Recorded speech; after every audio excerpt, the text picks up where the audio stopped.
Hello, Assalamu alaikum, dear student. Today our topic is democracy. It's the chapter first of the weeks of class 9. Today we will study about various forms of the government, features on the basis of which we can differentiate whether we can categorize whether a government is a democratic form of government or not, but rather these are the litmus tests for a government to be democratic or not.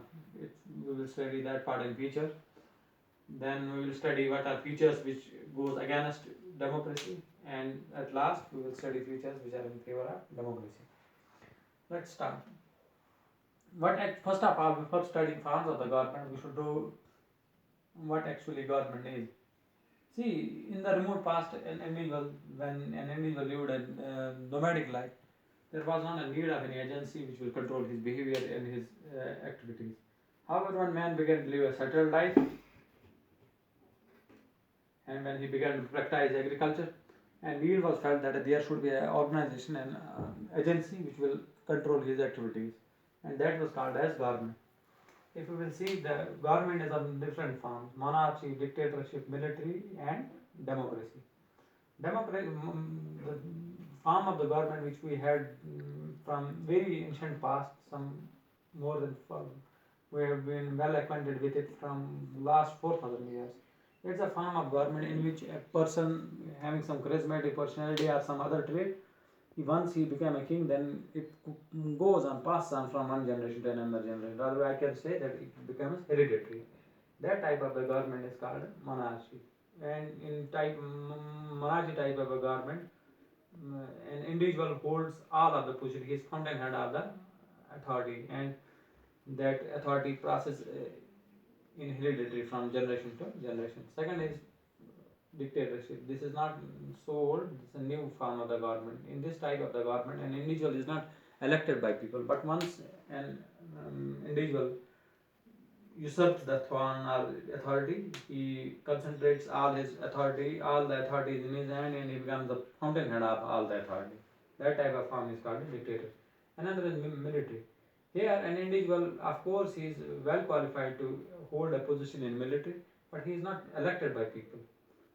In military form of the government, an army officer or general, he usurps the power, holds all the powers in his hand, and then rules the country, as is occurring in most of the countries. Like Japan in First World War, it was a country under military power. Similarly, fourth form of the government is democracy, which is our topic today. Democracy, what exactly democracy mean? Democracy is actually a form of government which is elected by people, for the people, and which is run by the people. Now, various countries, it is most desired form of the government, and today even if a country it's not democracy, it does not stand in the PS test of the democracy, but still they pretend that they are democracy. Why? It's because democracy is the most desired form of the government. Then how can we differentiate whether a government, how can we classify, how can we categorize that, how can we test as a country whether it is a democratic country or there are various features.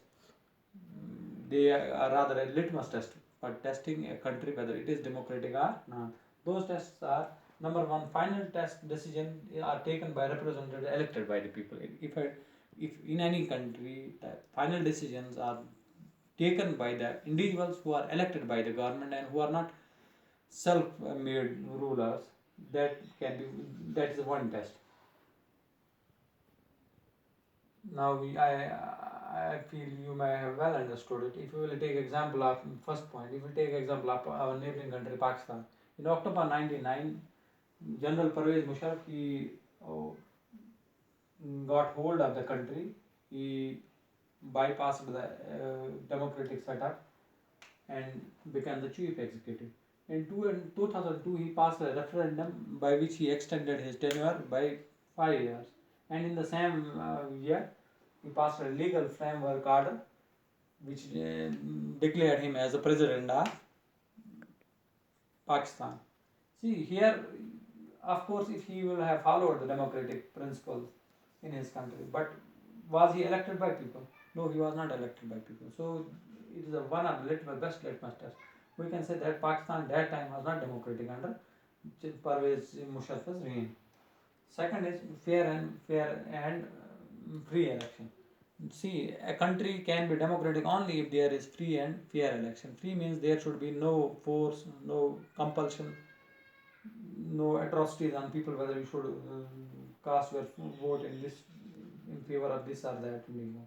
It should be totally free and it should be fair. Fair means there should be a great transparency. Even in your example, there is in your textbook there is an example of the Mexico. In Mexico, there used to be a party PRI.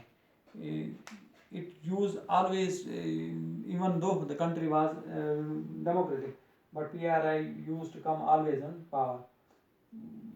In one of its practice, once at the last time of the election, election booths were shifted from one place to another place. So it was one of the malpractice which led not to fair election. So we can say that even though Mexico describes itself as a democratic country, but we cannot call it democratic country. Similarly, in third test for democratic country is that one vote, one value. That means every individual's vote has similar value. It should not be like that. President's vote will have value of 100 and layman's vote will have value of 1. No, in a democratic country, a president, a rich, a poor, all people, the value of their vote is equal.